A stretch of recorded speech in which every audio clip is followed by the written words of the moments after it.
देवी modern style और ख्यालात रखने वाली औरत थी और सारा फैशन तो जैसे उसके बालों में ही समाया था।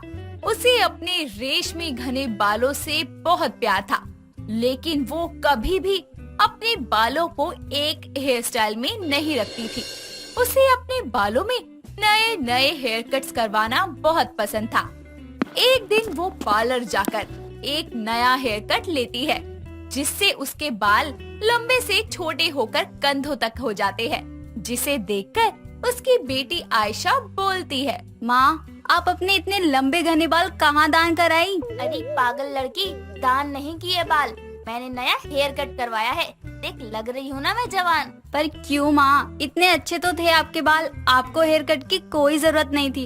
और पिछले महीने ही तो आपने वो वी शेप हेयर कट कराया था, फिर अब ये। उस स्टाइल से मैं बोर हो गई थी। सुबह टीवी में न्यूज रिपोर्टर को देखा और बस ये शॉर्ट हेयर वाला हेयर कट करवा लिया। हट, सामने से शीशे में देख कर आती हूँ। इतना कहकर हेमा आयशा को साइड करते हुए अपने कमरे की तरफ चली जाती है। ऐसे ही समय बीतता है और हेमा देवी अपने बेटे निखिल का रिश्ता लेकर काम्या नाम की लड़की के घर जाती है, जहां काम्या की माँ रेखा हेमा को देखकर निखिल से बोलती है, बेटा, बहन जी नहीं आई क्या तुम्हारे साथ? जी आई तो है, देखिए यही तो है मेरी माँ। ये परकटी, अरे मुझे तो लगा था कि ये इसकी बड़ी बहन होगी। अरे बुढ़ापे में कैसे छोटे बाल लेकर घूम रही है। अच्छा, मैंने तो पहचाना ही नहीं। अरे कोई बात नहीं, वो मैंने नया हेयर कट करवाया है ना, इसलिए आपको लगा होगा। अच्छा, अब लड़की को भी बुला लीजिए। तभी सुंदर सा सूट पहने काम्या हाथों में चाय समोसे लिए वहाँ आती है और टेबल पर रख देती है। तभी हेमा उससे बोलती है, बहन जी, आपकी बेटी तो मुझे एक नजर में भाग गई। बेटी, घर के कामकाज तो जानती हो ना? जी बिल्कुल। ये तो अच्छा है, क्योंकि क्या है ना, मुझे अपने घर के लिए एक सुशील संस्कारी बहू चाहिए। आजकल की लड़कियों की तरह फैशन वाली नहीं, क्योंकि क्या है ना, फैशन करने के लिए तो मैं ही काफी हूँ। हाँ, निखिल जी की बड़ी बहन भी है, ये तो आपने मुझे कभी बताया ही नहीं। अरे ये निखिल की बड़ी बहन नहीं, तेरी सास है। इसका हेयर कट देखकर पहले मुझे भी यही लगा था। क्या बात है माँ, मुझे तो हेयर कट वाली सास मिल रही है।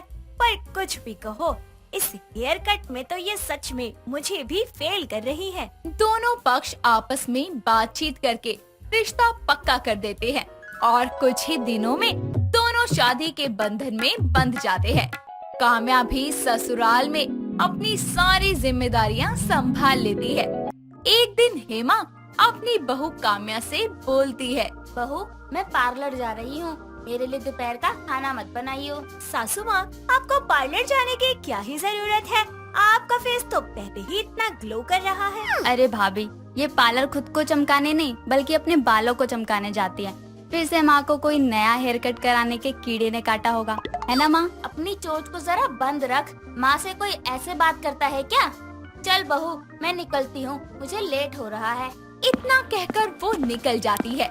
कुछ ही देर बाद काम्या के कॉलेज की फ्रेंड निशा उसके घर आती है। उसे देखकर काम्या बहुत खुश होती है और निशा बोलती है, देखा काम्या, मैंने कहा था ना, शादी के बाद भी तुझसे मिलने आऊंगी। ले, आ गई मैं। निशा अपना वादा पूरा न करे, ऐसा तो हो ही नहीं सकता। और बता, सब ठीक है ना? हाँ, सब बढ़िया है। अरे मुझे अपनी सास और बाकी घर वालों से तो मिला। वो दोनों बातें कर ही रही होती है कि तभी हेमा पार्लर से अपना नया शैग हेयर कट करवाकर आ जाती है, जिसे देखकर काम्या हैरान हो जाती है। तभी निशा उसकी सास को देखकर बोलती है, जी, किससे मिलना है आपको? काम्या, है कौन ये? अरे वाह, मेरे घर में मेरी बहू से कहती है कि कौन है ये। अरे पहले तू बता कि तू कौन है? काम्या, ये अजीब से बालों वाली तेरी सास है क्या?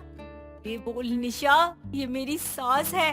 सासू माँ, ये आपने अपने बालों का क्या हाल बना लिया, ये तो पहले से भी छोटे हो गए। सॉरी आंटी, पर सच कहूँ, आपको ये शग हेयर कट बिल्कुल सूट नहीं कर रहा है। ऐसा लग रहा है पार्लर वाली हेयर कट के बाद आपके बालों में कंघी करना ही भूल गई है।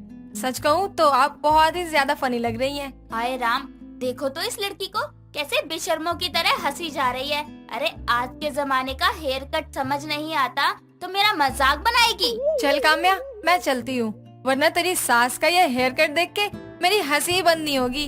बूढ़ी गोरी लाल लगाऊं। इतना कहकर वो हंसते हुए वहाँ से चली जाती है।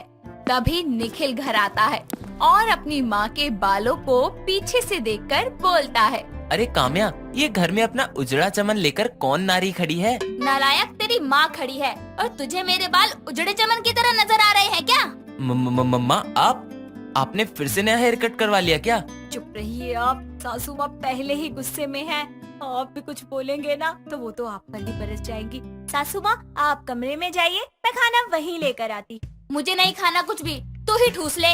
इतना कहकर वो गुस्से में अपने कमरे में चली जाती है और ऐसे ही समय बीतता है और हेमा एक बार फिर से अपने बालों पर लेयर्ड हेयर कट करवाती है और अपने बालों पर हाथ फेरते हुए हॉल में बैठे आयशा और काम्या से बोलती है, तुम दोनों ऐसे मुंह बनाकर क्यों बैठी हो? देखो मेरी तरफ, मैं तुम लोगों को कुछ अलग सी नहीं लग रही? बताओ बताओ। हाँ माँ, हाँ देख लिया हमने आपका नया हेयर कट। तो क्या नाचें? कैसे बच्चे हो तुम लोग? माँ का स्टाइल में रहना तुम लोगों को भाता नहीं है क्या?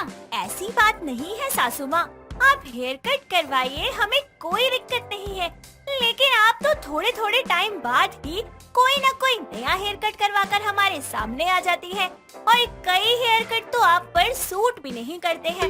ऐसे में आप फालतू के पैसे बर्बाद करती हैं, जबकि इसकी कोई जरूरत भी नहीं है, इसीलिए कह रही। और ज्यादा छोटे बाल तो आप पर जरा भी अच्छे नहीं लगते। भाभी सही कह रही है माँ, क्या आप भी इस उम्र में अपने बालों का सत्यानाश करने में लगी रहती हो? हेमा बिना कुछ बोले वहाँ से चली जाती है और अपने कमरे में आकर खुद से बोलती है, हाँ बहू और आयशा, सही कह रहे हो तुम दोनों। इस हेयर कट के चक्कर में न जाने मैंने कितने पैसे फूक दिए पार्लर में, पर अब फालतू खर्चे बंद। वो ठान लेती है कि हेयर कट पर अब वो एक भी पैसा खर्च नहीं करेगी। ये बात जानकर काम्या और आयशा बहुत खुश हो जाती है और कुछ दिनों बाद जब काम्या अपनी सास को चाय देने उसके कमरे में जाती है तो देखती है कि हेमा कैंची लेकर खुद ही अपने बाल काट रही है। ये देखकर काम्या हैरान हो जाती है और उससे बोलती है, अरे सासू माँ, आप अपने बालों को खुद ही कुतर रही है। वो मेरा मतलब है कि काट रही है। क्या हो गया आपको? अरे बहू, मैंने कहा था पार्लर नहीं जाऊंगी, लेकिन मैं खुद तो अपना हेयर कट कर ही सकती हूँ ना। देख, मैंने बॉब हेयर कट कितने अच्छे से किया है। तुझे भी हेयर कट कराना हो तो मेरे पास ही आइयो। हे भगवान, सासू माँ ने ये कौन सा नया तोता पाल लिया, इसे ये हेयर कट कहती है।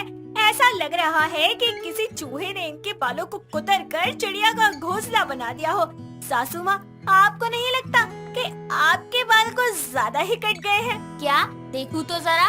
इतना कहकर वो खुद को शीशे में देखती है तो उसके एक तरफ के बाल बिल्कुल छोटे हो गए थे। तो वहीं आयशा भी आ जाती है और हेमा के बालों को देखकर हैरान होकर बोलती है, माँ, आपने ये क्या कर लिया? अरे हेयर कट के पैसे बचाने के चक्कर में अपना हेयर कट खुद ही कर रही थी और देखना मेरे बालों का क्या हाल हो गया। बेटी कुछ कर। इनका इलाज तो पार्लर में ही हो सकता है। जिसके बाद उसके सर पर स्कार्फ बांधकर दोनों उसे पार्लर ले जाती हैं और उसके बालों को सही करने के लिए पार्लर वाली को उसके बचे कुचे बाल काटकर उसको पिक्सल हेयर कट देने को कहती हैं और अपने बालों को इतना छोटा देखकर हेमा को बहुत दुख होता है। लेकिन कुछ समय बाद उसके बाल बढ़ने लगते हैं और उसके बाद फिर वो कभी अपने बाल नहीं कटवाती। वैशाली बहुत बड़ी हुई थी और समझदार भी थी, लेकिन उसे हमेशा लड़कों की तरह रहना पसंद था। वो सूट सलवार नहीं बल्कि लड़कों की तरह जीन्स, टी शर्ट और शर्ट डालती। इसीलिए उसने अपनी माँ से छुपकर मेडिकल साइंस की मदद से अपना ऑपरेशन करवाकर लड़कों की तरह जीवन भी अब हासिल कर लिया था। बस अब बाकी था कि अपनी माँ को वो सच्चाई बताए कि वो हमेशा ही लड़कों की तरह रहना चाहती थी। कपड़े भी पहनती थी और बातें भी करती थी, क्योंकि उसकी माँ को पूरी सच्चाई अच्छे से नहीं पता थी। यहाँ तक कि उसने अपने बाल भी लड़कों की तरह कटिंग करवा रखे थे, लेकिन ये सारी बातें अपनी माँ से छुपाई थी। ऐसे ही एक दिन वैशाली की माँ उससे बोलती है, अरे ओ वैशाली, कहाँ मर गई? इधर आ, सुनना। यही तो हूँ माँ, आ गया। बोलो क्या काम है आपको मुझसे? ये आ गया क्या लगा रखा है तूने? आ गई है तू, समझी? आप बोल क्या रही हो, बोलोगी? जरा ना कल ढंग के कपड़े पहन लियो, वो कल तुझे लड़के वाले देखने आ रहे हैं, तो कुछ सुनना नहीं है मुझे अब। मेरी शादी की क्यों पड़ी है आपको इतनी जल्दी? अभी कोई उम्र थोड़ी है मेरी। जितना बोल रही हूँ उतना कर, अगर मेरी बात नहीं मानी तो तुझे जहर देकर मैं खुद फांसी चढ़ जाऊंगी और मेरी अर्थी पर भी कोई रोने वाला नहीं होगा। इसलिए कल तू तैयार हो जाइयो लड़कियों की तरह, वरना तो सोच लियो कल तेरा और मेरा आखिरी ही दिन है। अपनी माँ की बातें सुनकर वैशाली कुछ नहीं कह पाती और रिश्ते के लिए हाँ कर देती है, क्योंकि वो अपनी माँ से प्यार जो करती थी। अगले दिन अतुल नाम का लड़का अपनी माँ कमलजीत कौर के साथ वैशाली को देखने उसके घर आता है। वैशाली नकली विग लगाकर सबको चाय परोसती है और दोनों परिवार वाले आपस में बात करके रिश्ता पक्का करते हैं। अतुल को वैशाली बहुत पसंद आती है। कुछ वक्त बाद वैशाली और अतुल की शादी होती है। शादी के बाद वैशाली अपने छोटे बालों को छुपाने के लिए हमेशा विग में रहती और अच्छी बहू की तरह घर की जिम्मेदारियां भी संभाल लेती। ऐसे ही एक दिन उसकी सास वैशाली के पास आती है। अरे बहू, जरा मेरे कमरे में तो आना, कहाँ है? अपनी सास की आवाज को सुनकर वैशाली उसके कमरे में जाती है और उसे देखकर उसकी सास बोल पड़ती है। अरे बहू, ये सब क्या पहना हुआ है? ना सर पर पल्ला है, ना हाथ में चूड़ियाँ है, ना पैरों में पायल है, क्या बनी हुई है तू? मैं हमेशा से ऐसा ही रहता आया हूँ, इसलिए मुझे ऐसे ही रहना पसंद है। इसमें दिक्कत क्या है? क्या क्या क्या? फिर से बोल, क्या बोली? रहूंगा? पसंद ही है मुझे ऐसे रहना, क्या कर सकती हूँ, हमेशा से ऐसा ही रहा हूँ। मैं ये भारी भारी साड़ियाँ पहनकर काम नहीं कर सकता और इसलिए मुझसे नहीं होगा ये सब। देख बहू, तुझे साड़ी नहीं पहननी तो मत पहन, लेकिन सूट तो पहन ले, ऐसे मत घुमा कर। देख, तू इस घर की बहू है, लड़की की तरह मत रहा कर। कमलजीत की बात सुनकर वैशाली सर हिलाकर कमरे में चली जाती है और दरवाजा बंद करके सबसे पहले अपने सर से विग को हटाती है और अपने बॉय कट बालों में शीशे के सामने खड़ी होकर बोलने लगती है। ये लोग पागल है क्या? लोग समझते क्यों नहीं है कि मैं इनके जैसा हूँ ही नहीं? पता नहीं समझ क्या रखा है मुझे। ये सूट कमीज मेरे बस की बात नहीं है। अब उस उल्लू के पट्टे को कौन समझाए कि मुझे उसमें कोई इंटरेस्ट ही नहीं है। हे भगवान, माँ ने मेरी शादी जबरदस्ती करवा तो दी है, लेकिन आगे क्या करूँगा ये तो मुझे खुद भी नहीं पता। बस मन तो यही करता है कि सबको चीख चीख के बता दूं कि मैं हूँ क्या, जो वो लोग मुझे समझ रहे हैं मैं वो नहीं हूँ। इतना कहकर वैशाली वापस से अपनी विग पहनती है और दरवाजा खोलकर बाहर जाती है। अपने घर के सारे काम निपटा लेती है। ऐसे ही वक्त गुजरता है। वैशाली किसी तरीके से अपनी सच्चाई छुपाकर एक अच्छी बहू बन रही थी। एक रात जब वैशाली अतुल यानी कि अपने पति के साथ कमरे में बैठी थी, तो अतुल उससे रोमांटिक होकर कहता है, वैशाली, हमारी शादी को कितना वक्त हो गया है। वो क्या है ना, घर की जिम्मेदारियों के बीच तुम्हें समझने का और तुम्हें समझाने का समय ही नहीं मिला मुझे। हाँ बोलिए, आप कहना क्या चाहते हैं? पर वैशाली, आज की रात मैं तुमसे बहुत सारी बातें करूंगा और तुम्हें बहुत प्यार भी करूंगा। आप थक गए होंगे, मैं दूध लेकर आती हूँ अभी। नहीं वैशाली, मुझे बस आज तुम चाहिए और कुछ नहीं चाहिए। क्या बदतमीजी है, दूर हटो, हमेशा चिपकते ही रहते हो। मतलब दूर रहिए, मैं भी इन सब चीजों के लिए रेडी नहीं हूँ, तो आप भी थोड़ा समझिए। इतना कहकर वैशाली अपनी जान बचाकर जल्दी से चादर तानकर सो जाती है। पर अतुल को उसका ये बर्ताव कुछ खटकने से लगता है। बीती रात के बाद से अतुल वैशाली को शक भरी निगाहों से देखने लगता है। वो जब भी वैशाली के पास जाता, वैशाली बहाना या गुस्सा करके उसे खुद से दूर कर देती। अब अतुल को लगने लगा था कि वैशाली का चक्कर चल रहा है।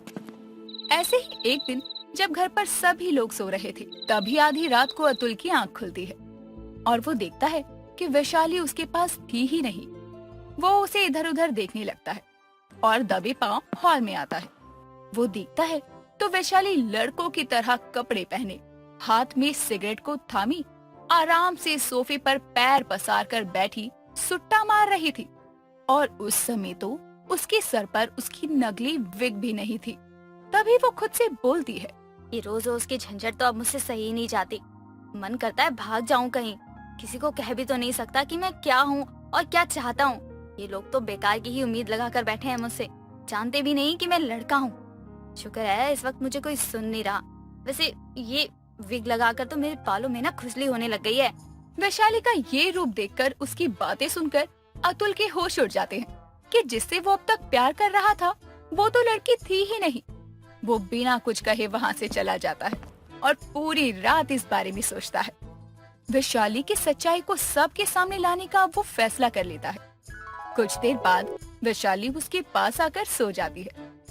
कुछ दिन तो यूं ही गुजरते हैं और एक दिन कमलजीत वैशाली से कहती है, बहू तू मुझे बस पोते पोती का मुंह दिखा दे, फिर तो मेरा जीवन सफल हो जाएगा। मेरी बहू बहुत गुणिया, मैं बहुत खुश हूँ तेरी जैसी बहू मिली मुझे। हाँ हाँ, माँ सही कह रही है। अब हमें फैमिली प्लानिंग कर ही लेनी चाहिए और मैं तो चाहता हूँ कि हमारे जुड़वा बच्चे हों। अरे क्या हो गया बहू, सांप सूंघ गया क्या? जवाब क्यों नहीं देती? इससे पहले कि वैशाली कुछ जवाब देती, अतुल उसके पास जाता है और फिर अपने हाथ से उसके सर की विग उतार देता है और उसके लड़कों जैसे छोटे बाल देखकर कमलजीत चौंक जाती है और पूछती है, अरे बहू ये क्या हो गया? तेरे बालों को क्या हो गया? ये इतने छोटे कैसे हो गए हैं? टेंशन के कारण ना मेरे बाल बहुत झड़ने लग गए थे, इसलिए मुझे कटवाने पड़ गए। ठीक है। अरे बस करो वैशाली, कितना झूठ बोलोगी तुम। अतुल तू ये सब क्या कह रहा है? कौन सा झूठ? अरे माँ, आपकी बहू लड़की नहीं बल्कि एक लड़का है। अरे और आज तक ये हम सबको धोखा देती आई है, या कह दूं कि आया है। ये क्या बकवास करे जा रहा है? जानता भी है तू ये क्या बोल रहा है? अरे बीबी है तेरी ये। मुझे मेरी वैशाली बहू पर पूरा यकीन है। बहू अतुल जो कह रहा है वो झूठ है ना? बोल। कमलजीत की ये बात सुनकर वैशाली की आंखों में आंसू आ जाते हैं और वो सब के सामने अपना सच बता देती है। सच सुनने के बाद उसकी सास के पैरों तले जमीन खिसक जाती है और अतुल के सर का आसमान तो पहले ही फटा पड़ा था। तभी वैशाली बोलती है, देखिए माफ कर दीजिए, मैंने आप सबसे एक बात छुपा कर रखी कि मैं एक लड़का हूँ और मैं आपको पोते और एक पत्नी का सुख नहीं दे सकता, इसलिए मुझे माफ कर दीजिए बस। ये सब क्या है बहू? मुझे तो यकीन ही नहीं हो रहा कि तूने जो ये सब कहा है वो सच है। मेरी बहू तो कितनी गुणी थी, ये सब क्या हो गया? माँ जी मैं हमेशा से ऐसा ही हूँ। मैं वैशाली नहीं सनी बनकर रहना चाहता हूँ, खुलकर जीना चाहता हूँ। मेरे शरीर की बनावट भले ही लड़कियों वाली है, पर अंदर से मैं एक लड़का ही हूँ, पूरी तरह हूँ लड़का। और ये जो जिंदगी है ना, इसे जी जी कर थक गया हूँ मैं। ठीक है वैशाली, अगर तुम्हारा यही फैसला है तो मैं और माँ जी तुम्हारी मदद करेंगे और तुम्हारा साथ भी देंगे। जिसके बाद में अतुल वैशाली को डाइवोर्स देकर उसे खुद से जुड़े रिश्ते से आजाद करता है, क्योंकि वैशाली को पूरा हक था कि वो अपनी जिंदगी नए सिरे से शुरू करे और वैसे शुरू करे जैसे वो चाहती है। वैशाली अब अपनी जिंदगी को सनी बनकर जीने के लिए तैयार थी और इस तरह हमारी ट्रांसजेंडर बहू अपनी खुद की पहचान को हासिल करने में कामयाब होती है। लेकिन अब अतुल की जिंदगी तन्हा थी, उसकी जिंदगी में कोई नहीं था।